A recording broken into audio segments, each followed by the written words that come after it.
And also, you got to die to go to hell. And I don't want to die. I like my life. I'm very happy. I'm married, and I love my wife. I love her very much. My wife hates me. She fucking hates me. She hates me so much. Like, that's what she does. Like, if you ask her, what'd you do today? I fucking hate that guy. That's what I did today. I hate Louis. She's so mad at me all the time. Here's the latest thing. The other day, she got really mad. She said to me, you know what you did? You filled the dishwasher with dishes, you put the soap in, and you didn't turn it on. And I'm like, oh, shit. What are we going to do now? But here's the part where she blows my mind. This is amazing when she gets to this level. She says, well, why didn't you turn it on? Like I have a reason for not turning it on.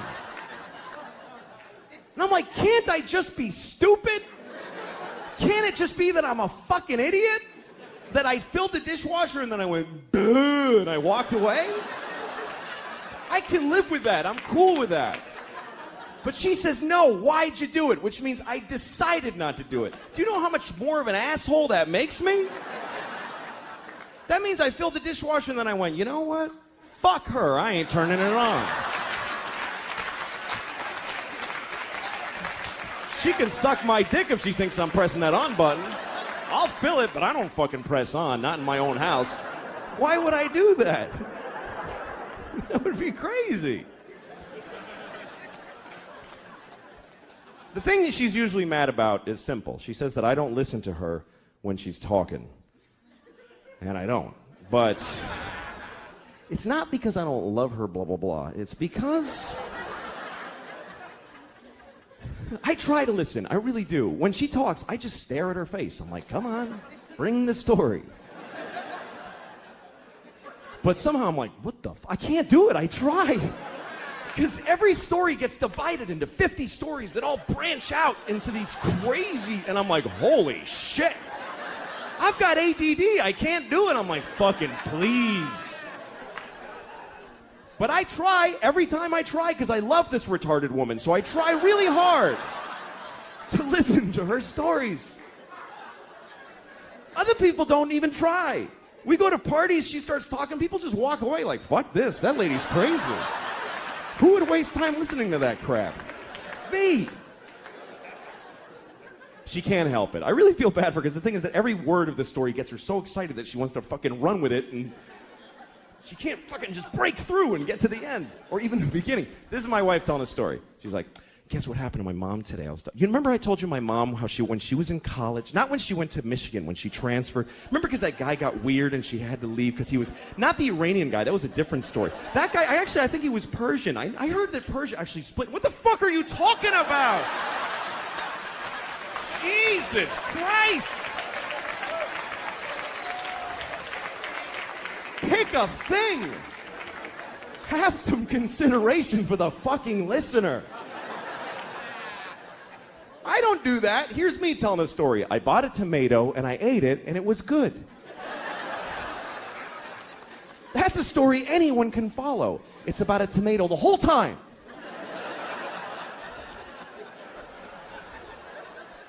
I like being married, though. I do. I really like it. I seriously do. We were having sex, my wife and I, a couple of weeks ago, which is amazing that we did that because we never have sex. Never. Because we have a baby, and our baby's a fucking asshole and won't let us have sex. No, fuck, that kid's a jerk, man. Seriously. Every time she's got some urgent shit in her room. Papa, come in here. In a minute. Now! Okay, I go in there. What's up? I need a pair of pants to put on my pony. Wow, holy shit. I'm trying to fuck your mom in there. Would you give me a break? Can a guy fuck your mom for a minute?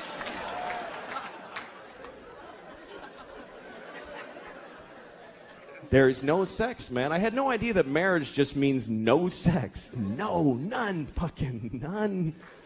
I have friends that are thinking of getting married, and they say funny shit like, hey, you know, I don't know if I could do it, because I don't know if I could have sex with one woman for the rest of my life. I'm like, don't worry about that shit. You're going to have sex with 0 women for the rest of your life. That's a lot less than one woman. Who the fuck do you think you are? Where'd you get that fantasy?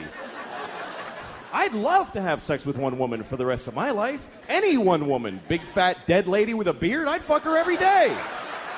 I'd be proud to have her. But I'm not motivated by the money to do a good show. I'm motivated by a responsibility to you, because I don't know who's out there. Maybe there's somebody here who has more at stake than I do. Maybe there's a couple here on a first date. Maybe there's a guy here. I don't care if it's you. But I'm only interested in the hypothetical people.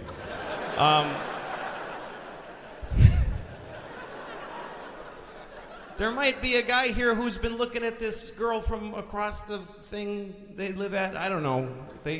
He sees her every day across the trench of blood that they live on each side of, and he sees her.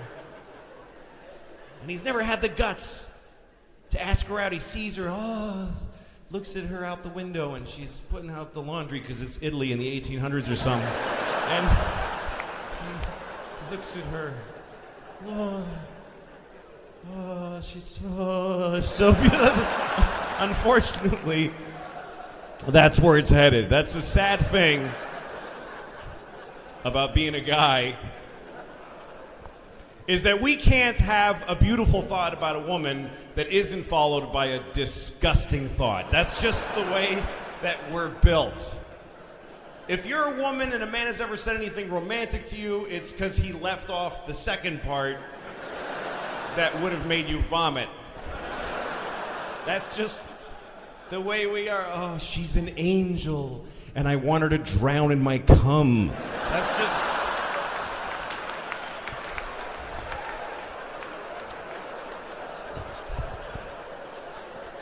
That's just the way we are. We're designed that way. We have to be that way, because we have to fuck you, and that's kind of gross. There would stop being people if we weren't pigs a little bit. Because we have to get on top of you and just fucking fuck you. You gotta be kind of a pig. Women get to be elegant during sex. They lay back and they pose and they just... Even aggressive women on top get to put their hair up and do a whole thing. But we just gotta climb on and... Like, we just gotta... That's why we gotta think that we gotta prosecute the pussy. That's the way we have to think. Get on the dick train, bitches!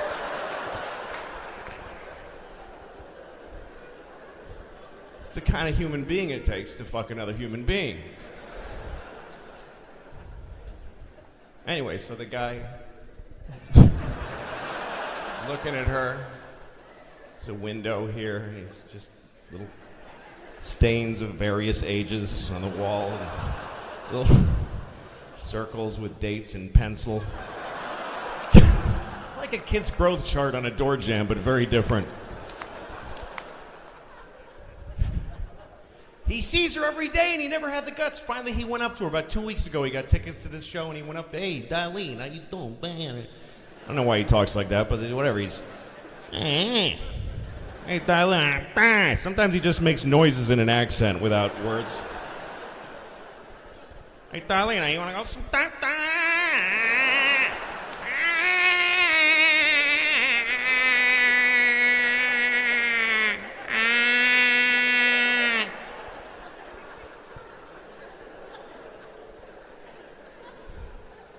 She says, I don't know, Joey, I don't know, maybe they say it.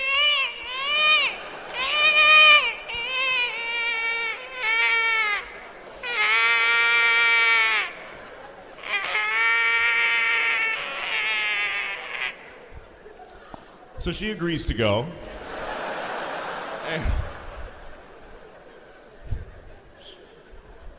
They get in his car, they drive and they go to the place and they get a thing that we all enjoy because it's local and who gives a shit. And then,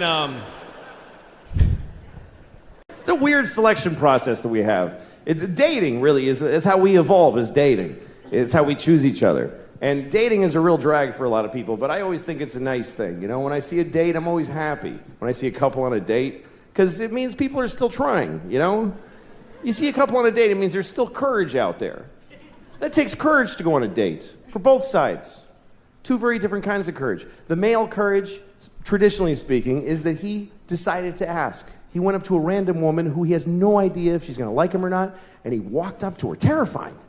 Everything in your body's telling you, just go the fuck home and jerk off, don't do this.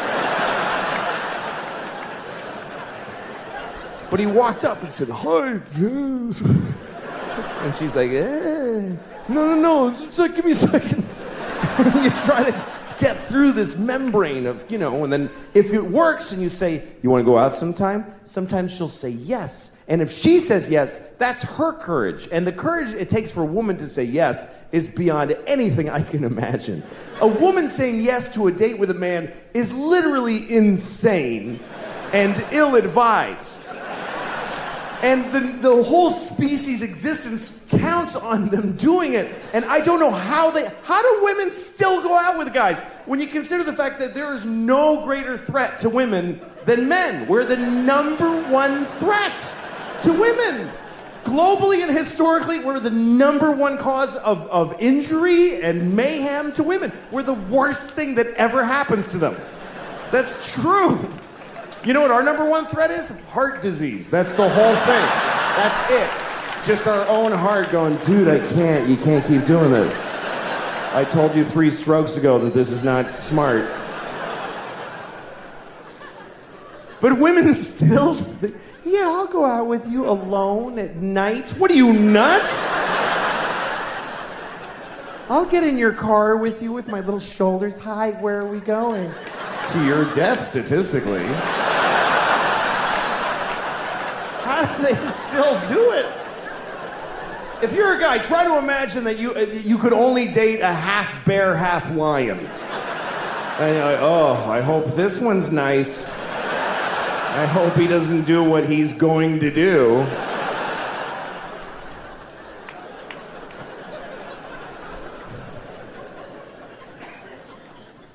I live in New York City, and it's okay there. I live in a nice building. I never lived in a nice place before. When I was growing up, I had no money. My mom didn't. Didn't matter. I was a child. But I'm not used to it because it's nice. There's like a pretty courtyard with flowers and a fountain with little marble boys pissing. I don't know. What is it with fountains? Like, all fountain sculptors are pedophiles, basically. You can't get a fountain made without... Can you make me a fountain? Yes, I'll get started right away. Oh, yes! Yes! It's finished! And it's just little boys pissing on the face of a Greek god that looks like him a lot. It's piss on me forever!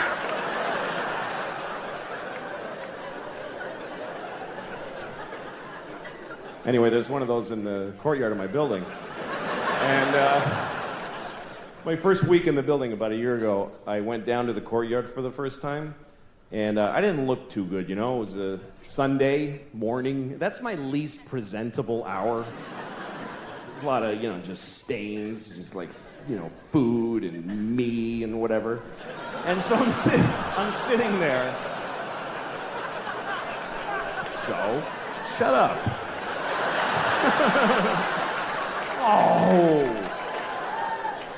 Anyway, so there I was. I'm sitting on the stone bench of this courtyard and feeling a little out of place. There's these fancy doormen and stuff. And then there's this guy looking at me. I notice he's looking at me from across the courtyard.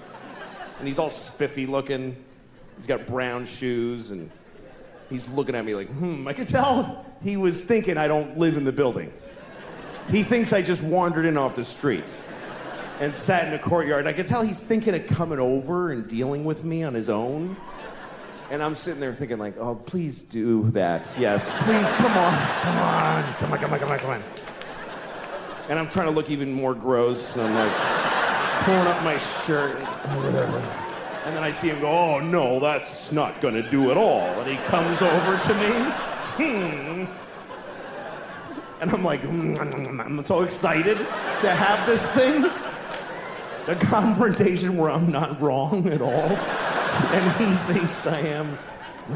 So he comes over, says, excuse me, do you live in this building?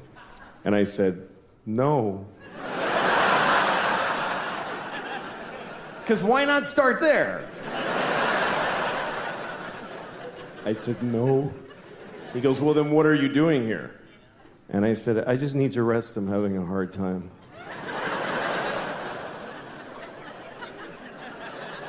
He says, this is private property. And I said, well, I don't really believe in that. You know, just the worst things I could say from his point of view is basically all the things I was saying. And he goes, well, if you don't leave, I'm gonna talk to the doorman. I was like, can I just stay like 5 more hours?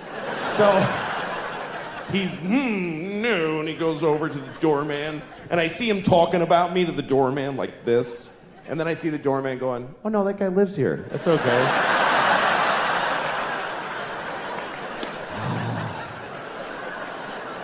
And the look on his face, it was just so, it was this beautiful cocktail of anger and confusion. It's like I had invented a new way to hurt somebody's feelings. That's how excited I was.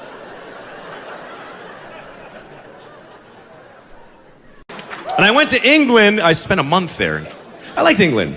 Everything's different. I mean, that's obvious, but some of the differences were cool. I like the money. The money, instead of a dollar bill, they have the pound coin. And it's a coin, and you throw it on the counter. It felt kind of cool, like the Old West. Like going to, being on the dusty trail. You see a saloon, so you walk over with your horse. You throw the rope vaguely at the pole outside. Thing they do. Well, it's my whole life on that horse. Should be fine. Just walk in a saloon. Give me a beer, and a bottle of whiskey, and a room for a week, and steak dinner, a shave, and a haircut, and a bath, and some new clothes, and a hat, and some boots, and some oats from a horse, and a woman. Here you go. Ping! That's all. One heavy coin. You're fine. Nobody adds up all those things you mentioned. They don't check to see what coin it was. The guy just keeps drying the glass.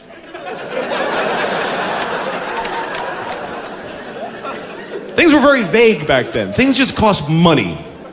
Hey, how much is that? Money.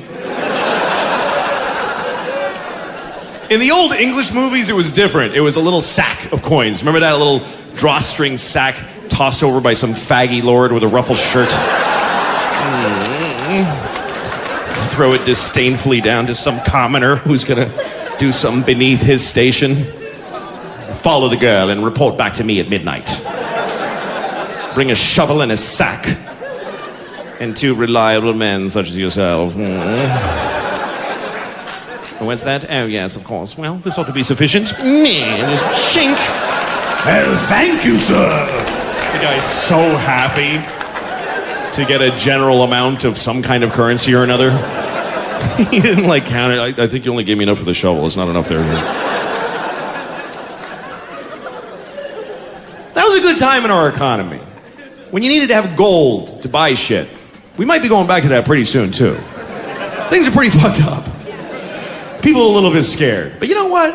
How bad could it really get? I mean, most Americans have so much crap. You could lose most of it and still have more shit than the average Canadian, even. We're the fattest people in the world, and we just have all this shit, and we hate it. We're just miserable with our phones, just angry all the time. And I worry about the economy failing because we're miserable with a great life. I don't know how the fuck we're gonna deal with when you gotta move your mom into the cellar and shit and have serious problems. Because we have up till now, we have white people problems in America. That's what we have. White people problems. You know what that is? That's where your life is amazing, so you just make shit up to be upset about. People in other countries have real problems, oh shit, they're cutting off all our heads today. Things like that.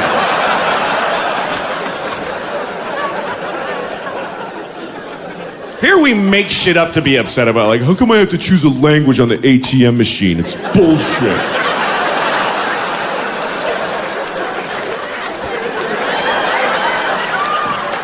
I shouldn't have to do that. I'm American. God, the shit we bitch about. I called American Airlines and I got a Pakistani lady. And she was in Pakistan. Only people near my fat white body should have jobs.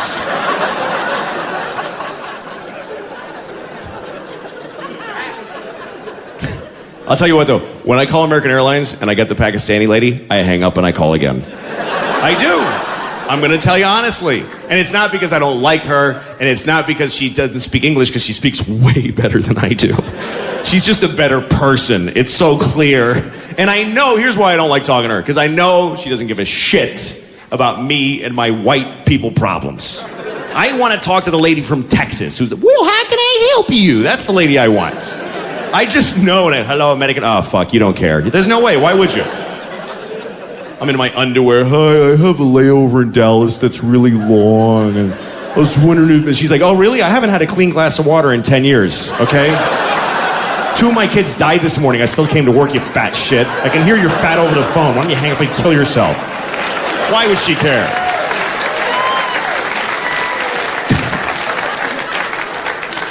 But we just, God, standing at the ATM, I can't believe they're making me go like this. Stupid. What the fuck are you complaining about? You push a button in and money comes out of fucking slots.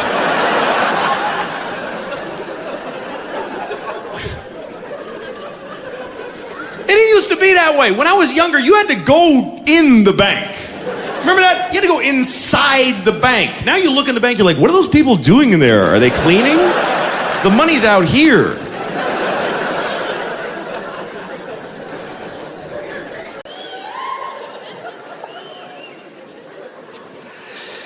You know, I was thinking about my life today. I was thinking about like when I grew up, and I was raised in an orphanage about a block from my parents' house. And it's a joke.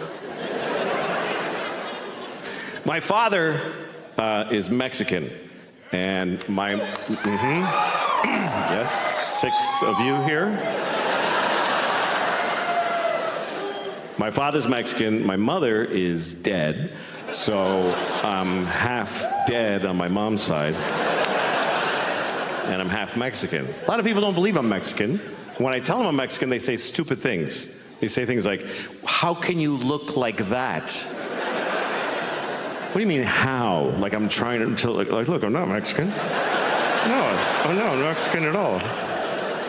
Then I get home like, oh, señor.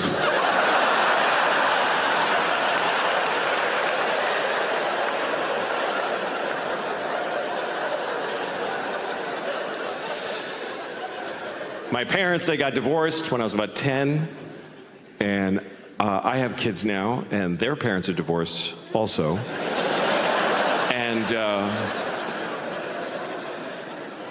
I remember when we told our kids about that we were going to divorce. If you get divorced, you should tell your children. So we had to do it carefully because they were 5 and 2 years old at the time, so we had to put it in a way that they could comprehend. So I remember we sat them down and I said, okay, listen, you know how you love your dog? You love your dog. Like sometimes you give your dog food from your plate. You're not supposed to, but you do that because you love your dog. Remember the other day your mom and I were like, don't give the dog any ham, but you did because you love your dog. Okay, so that's why we're getting a divorce. Because you don't listen.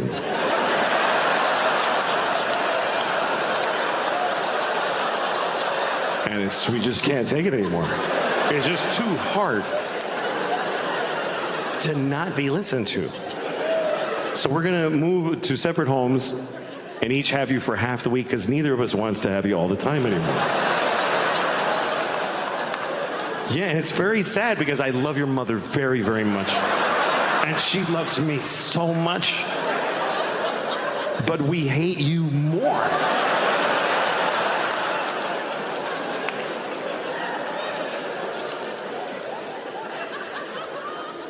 That's how we handled it.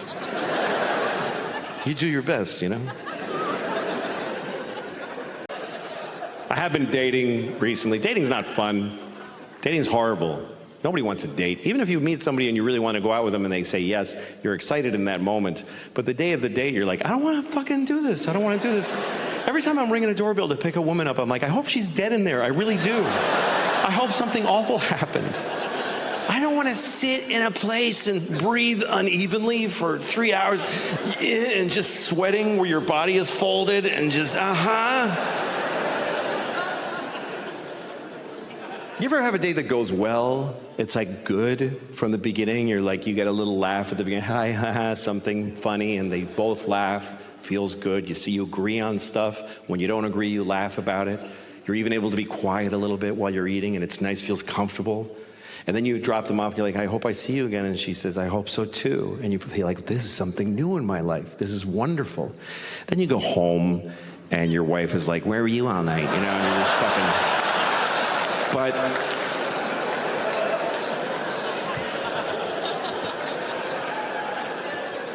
But I'm older now. I'm divorced, and I still date mostly women who are younger than me recently, because that's who looks better. No, it's true.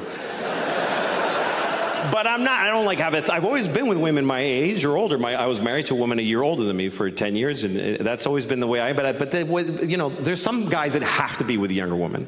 There's cultures that believe the man should be much older. Like there's religions that have like a formula, like take the man's age and subtract 10, and then whatever else you have to do to get to 12, just solve for 12.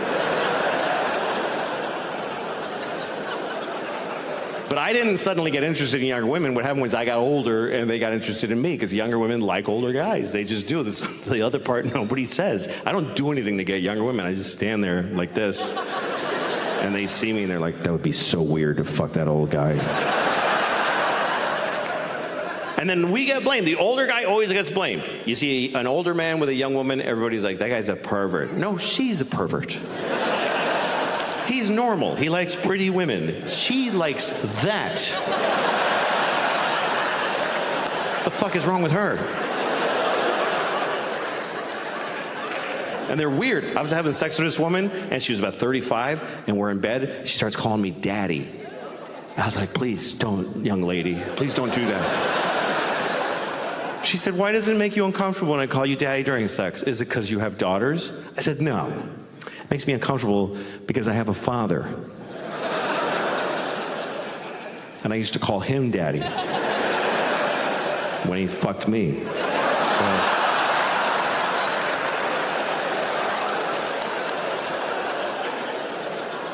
By the way, thanks for laughing at me because I got fucked by my dad. I was not laughing at the time because I was coming because he fucked me good. My daddy fucked me so good. It's not his fault. I made him do it. I was such a brat. I was 10. I was like, Daddy, fuck me! Poor guy. He's like, I know I'm spoiling this child, but I can't say no. Thank you very much for coming. I hope that you enjoyed the show. Thank you for coming. Get home safe. Thank you. Good night.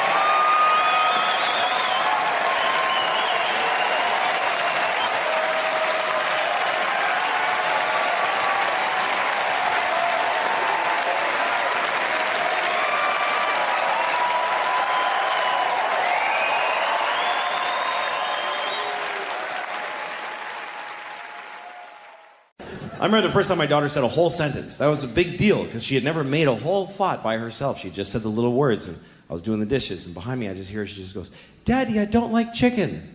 I dropped my plate. My wife and I cried and hugged. It's a big moment. A week later, I'm making dinner. She goes, Daddy, I don't like chicken. Well, we're fucking having chicken. What are you talking about?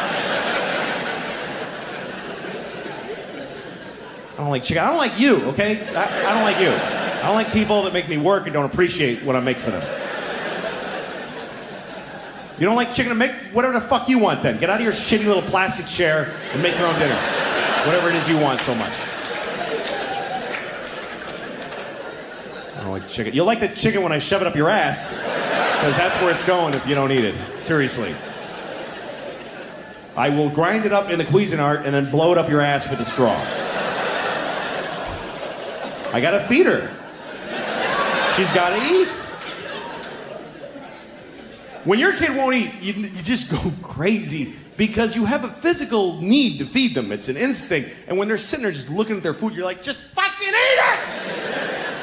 You'll die, you idiot, eat the food!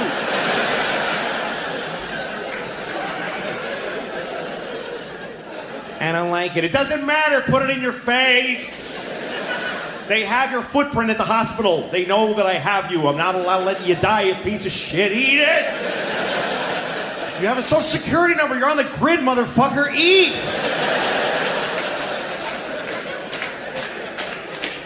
If you're skinny, I go to jail. Do you understand? And I love my kids and I die for them, but my life fucking stinks. It just does. It's what it is. When you're a parent, you know, it's all the pleasures are gone. Nobody fucks you ever again. That shit just over. You can't sleep. You don't sleep. You don't eat. You don't eat meals. You just eat at the sink fast, standing up. Some macaroni and cheese that she didn't fucking eat. And that's your dinner now. With people yelling, hurry up, I'm just trying to get... You don't do anything fun. Your single friend's like, did you see that movie? No, I didn't see the fucking movie, okay? And you can't even enjoy being a parent because there's no pride in it because we suck at it. Everybody sucks. We make huge mistakes, and then you just go, whoops, permanent damage there. Move on, I guess. My 5-year-old has all these twitches and weird fears. I'm like, good luck with that shit, honey. That's all my handiwork. Sorry. And it gets harder, too. You think it's going to get easier. Like when they're babies, you think that's the hard part because you got to do everything. You got to feed them, you got to put their clothes on, you got to put them in the car, you got to do everything. But you think it's going to get easier because they're going to grow up and do all this shit for themselves. But they're not. They're going to grow up and be able to, but they fucking won't do it. So it's actually easier when they're babies because when you want them to eat, you just take food and just shove it in their face. You got to put on a shoe, you just take a foot and chew on it. Just pull her arms through the sweater. Throw her in the car and keep the door closed. And then you get parents live for the tiny vacations from their kids. The little tiny, like when you put your kids in the car and you close their door and that little walk around to your own door. It's like a carnival cruise. It's just the greatest. And you just stand at your door like, okay, fuck, that was bad. Fuck. Whoa, that shit was, what did I say? Fuck, that was bad. Okay, everybody.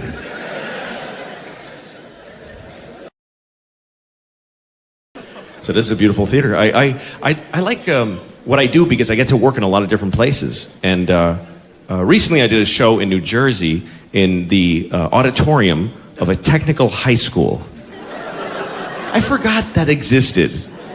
Technical high school. That's where dreams are narrowed down. That's... Because we tell our children, you can do anything you want. Their whole lives. You could do anything. But at this place, we take kids, like they're 15, they're young, and we tell them, you can do 8 things. We got it down to 8 for you. And I'm not saying these people are stupid, because I'm stupid. I really am stupid, and it bothers me. Like, I wish I was more stupid. Because then all my thoughts would just be like,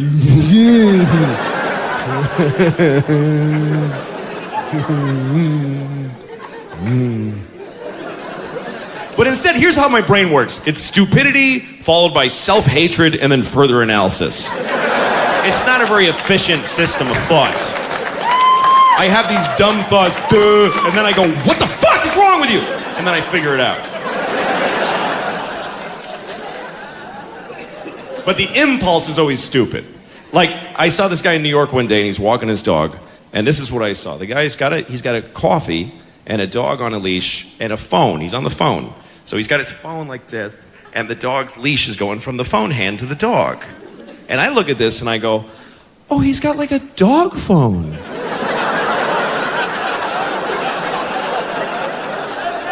Like, that thought sincerely inhabited me for like a full minute. I'm going, oh, I wonder what the benefits are to hooking your phone up to a dog. And then the other part of me had to go, why the fuck would that exist? You asshole!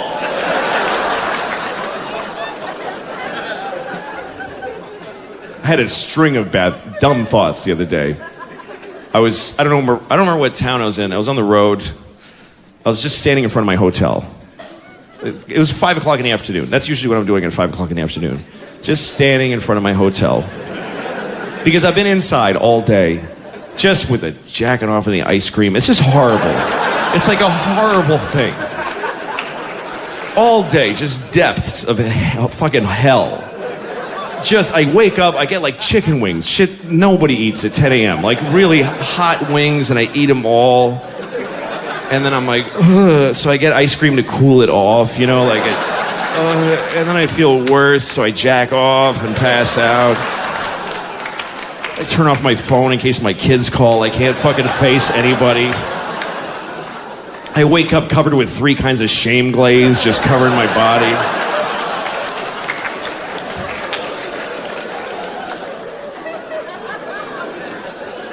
And so right around 5 in the afternoon, it starts getting dark, and I'm like, I gotta be in the daylight just once. I have to at least one time in the day be in daylight.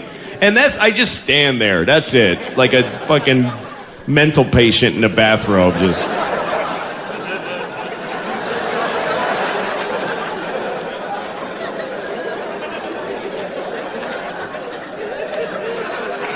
Cigarette burns on the robe and shit. Some girl telling me she got married. I'm not listening.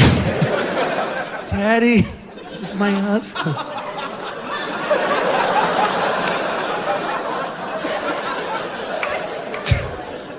That's what it feels like anyway. And I start looking at people, and they're all crispy clothed and rosy cheeked and full of purpose. And they're making me feel worse. And I'm about to go back in the hotel and jack off another time. And then I look across the street and I see this couple, and they were just striking. They're a beautiful couple. It was a beautiful woman with a beautiful man. I'll say he's beautiful. I got no problem. I'll suck his dick too. I don't need your permission. I don't care. I can walk right over there and suck his dick. I mean, I never did that, but I'm 41. Maybe I'll do the second half gay. I don't know.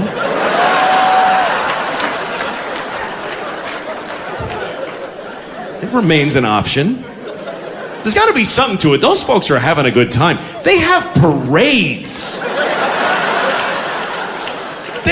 There's no parades for how I get laid. They have parades marching down the street to celebrate that they blow each other and fuck each other in the ass and smush their vaginas together or whatever that one is. Whatever wonderful thing those folks are doing, it's none of my business.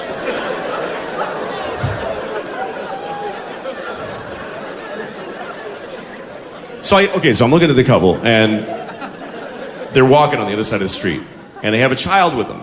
But I can't see their child because there's like a dumpster and some other stuff. I just see like a little head.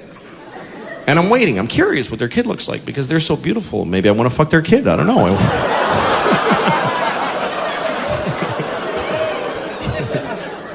That's just me saying something terrible because it makes me laugh that it upsets you. That's all that is. Just so you know, it's just enjoyable to me that you're upset. That's all it is. I'm not gonna fuck a kid. I wouldn't do that. Maybe a dead kid. Who are you hurting? He's dead. Who are you hurting? I'm not saying I would kill a kid and fuck him. I'm saying if I found a dead kid in a field and it wasn't raining, I might take a shot. I don't know. I haven't been in that situation. All right. Oh.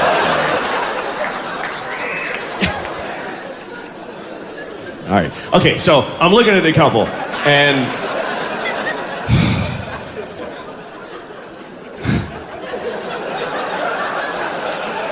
they got a kid with them, and I'm curious what their kid looks like. And they come around the corner, and this is a true story. It wasn't a kid. It was a little old Chinese woman walking next to them. And here's what my dumb brain tells me. I go, oh, that's what their child is like. Not like, oh, she's a separate person, she's not with them. I'm like, oh, that young couple gave birth to a tiny, elderly Chinese woman. Isn't that interesting? And then the other part of me had to go, dude, yeah, that's what happened, yes. Asshole. And then I was looking at the little old Chinese lady. There was a beauty to her. She's just tiny, little old Chinese. I was staring at her because I was fascinated by her. I don't know anybody like her, and I am so not a little old Chinese lady. That I was like, what are her thoughts? That was what I was burning inside with. What is she thinking right now? I can never know. And I realized the dumb brain is telling me that she's just thinking, that's how dumb I am. That I think Chinese gibberish that I made up is in her actually Chinese mind. That's all just me, Chinese.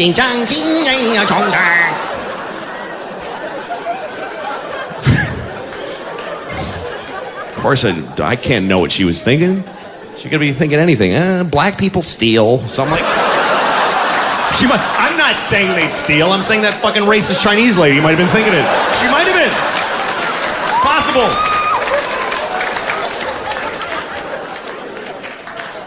At some point, I mean, everybody dies at some point. I hope I'm not breaking that to anybody here. It's an interesting thing about human beings. We grow up with the knowledge that we're going to die.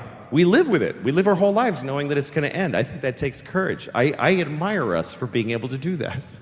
Other animals don't do that. Other living beings, they don't think about, well, fuck, I mean, I might as well. I don't know why I'm going to die. They just do whatever they do.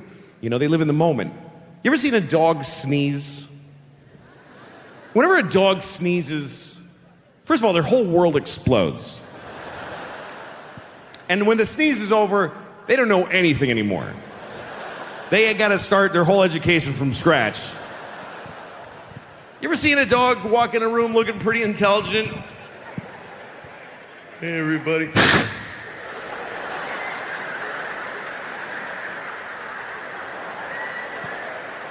fuck?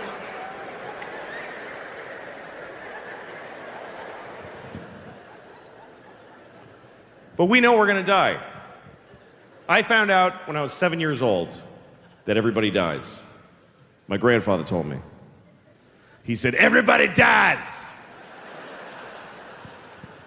I wasn't even talking to him. I was just trying to blow out the candles.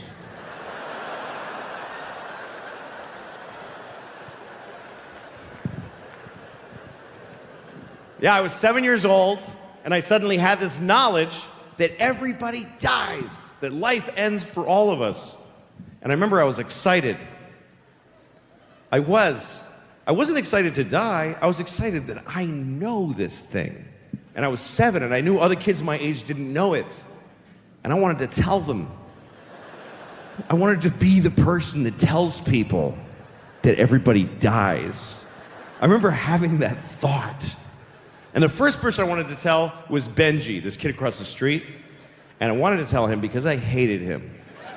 I really did. I hated Benji. He was 6 and I was 7. And I wasn't friends with him. I would just, anytime I came out to my front yard, he'd come out to his, hi. And I hated him. He's the first person I ever hated. To me, he was a piece of shit cocksucker. That's how I felt about him. And I didn't even know those words. I was 7, I didn't know how to talk like that. So I would just look at him and I would just feel that way without a name for it. And then one day I heard some guy yell, piece of shit cocksucker, and I was like, yes, thank you. That's exactly what I feel about that child. Anyway, one day, I'm in my front yard, and piece of shit cocksucker Benji comes out in his little shorts. And I was like, ugh. Comes up to me, he starts bragging, he's like, I got a new bike. And I was like, really? You're gonna die someday. He's like, what? I'm like, you're gonna die, Benji. And he's like, no, I'm not. I said, yes, you are. He goes, how do you know? I said, because everybody dies, Benji. You're gonna die. And your mom's gonna die. And your daddy's gonna die. In that order. Anyway, he started crying. And he starts running back. It's still funny to me after 40 fucking years. I still remember it so well. Little Benji running into his house. Run, Benji! You can't run from this shit, bitch! He ran in his house, and then he came back out with his mother. And his mom's got his little hand, and she's furious. And I was scared. She walks up, she says, what did you say to Benji? I said, I told him that everybody dies. She said, why did you say that?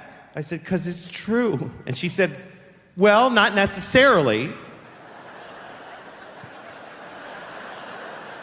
I was like, what? She says, well, some people die and some people don't. So you never know. You might make it. Make it to what? And my head was spinning. I was like, wait a minute. So I'm like, I have so many questions for her. I was like, wait a minute. What about people from the Bible? I mean, they're all gone. What about Abraham Lincoln? He died. She's like, well, somebody shot Abraham Lincoln. But if they hadn't and he took care of himself, he might still be around today. I was like, really? And all of a sudden she goes, well, we have to go. And she just takes off. Like she walked away very quickly.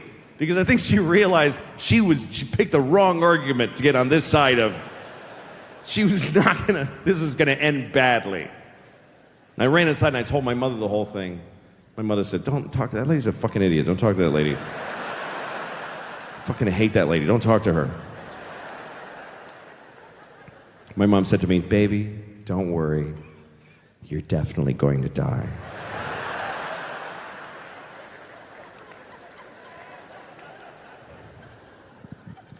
Everybody has their time. Everybody has their time. I mean, not everybody. There are people out there who there's just nobody for them. Yep. People like to say things like, there's someone for everyone. Nope. Not at all true. And stop saying it because it's mean to people who never find anybody.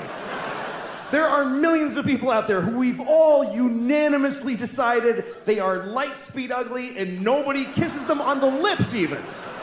Nobody touches their genitals their entire life. They just wash it and then they die. That's all that happens. Oh, and if you're feeling bad for them, you can go find one and fuck one tomorrow. You can just solve the problem right there. With all that kindness in your heart. Oh, well, go fuck one. Nah, I didn't think so. That's the one way we're all mean. Nobody does that. Nobody fucks down. Nobody. People fuck up or across.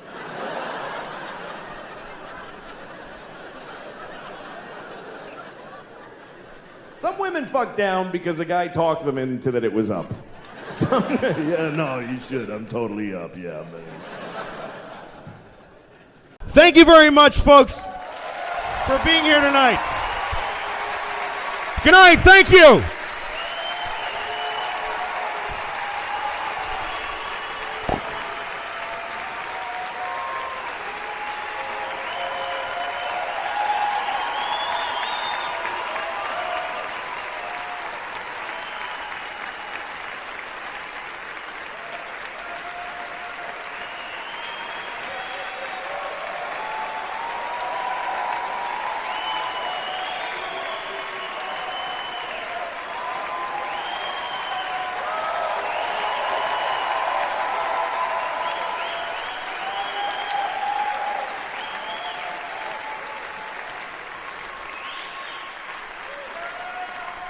Thank you. Thank you very much. Thank you very much. Close the fucking door. I'm not done. Close the door. Sorry, I didn't mean to be rude. She was nice. I feel bad. She was nice. She's been working here for like 60 years. I just fucked her up. That wasn't nice. Lady in the red coat. Oh, fuck you, man. Who are you, fucking Itzhak Perlman, asshole?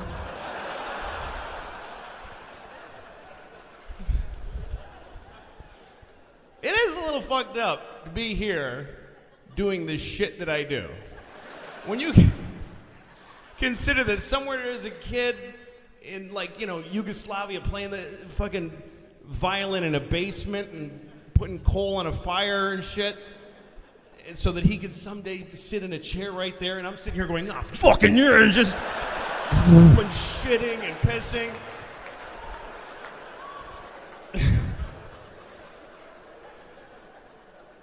Anyway, let me tell you a couple more stories. Sure.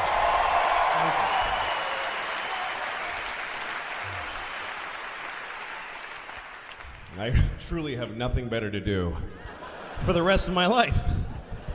Carnegie Hall. I can't complain, and I wouldn't even try to find a reason to at this point. The self-awareness, I think, is so key, especially in that world. Some interview I watched you on where you said, I think Kevin Costner told you, like, when you take a big bite out of the universe bites back. Yeah, like, big time. Like, you're riding high right now, kid, but, like, be ready. And I think that even just knowing that or accepting that is, like, a big step towards being able to move on. Conan just had, like, one of his, like, a New York Times interview or something like that, where he was just like, I think his quote was, like, why he stopped caring about opinions and stuff like that was, his quote was, every grave goes unvisited or something like that. Like, eventually no one goes to your grave anymore. Right. Eventually you fade. Eventually you're nobody. I cremated that. Yeah, cremated. Yeah, the awareness, though, I know, not going to rehash something you've talked about a million times, but you going on that show with Louis to handle that the way you did is, like, the only way to do that. Like, the fact that you sat down, you did his script, you did it in a way that I thought you both kind of looked good, but obviously you had to take some lumps there. I thought that was, like, very admirable. Yeah. That was, like, one of those things that when it was positioned, I just felt like, you know what, I'm ready to put this in the rearview mirror.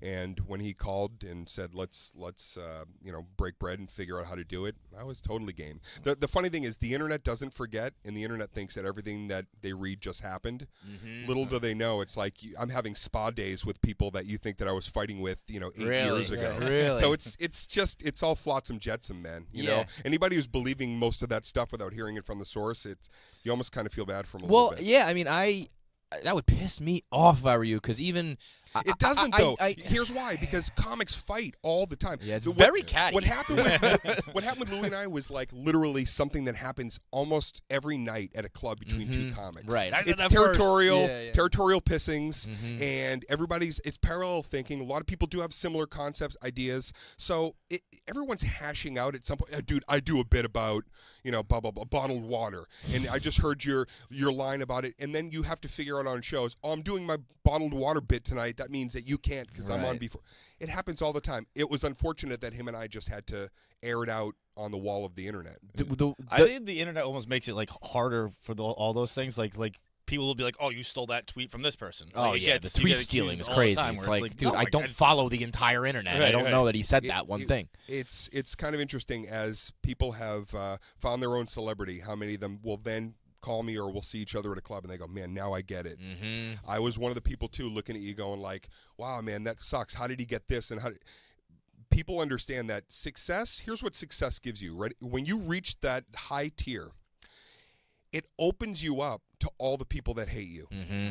And that's what it is. And you have to remember, success, it's a narrow lane. You find your lane, you find your fans, and you can't be trying to meet anybody else outside of that. If people want to venture to what you're doing, that's why, listen, at the end of the day, I say to whoever's interested in doing comedy, the one thing that got me from gigs in the middle of nowhere in front of 5 people to gigs in front of 20 or 30,000 people, there's one word that defines all of it. My whole career, what has been, and it's what to come. And that's funny.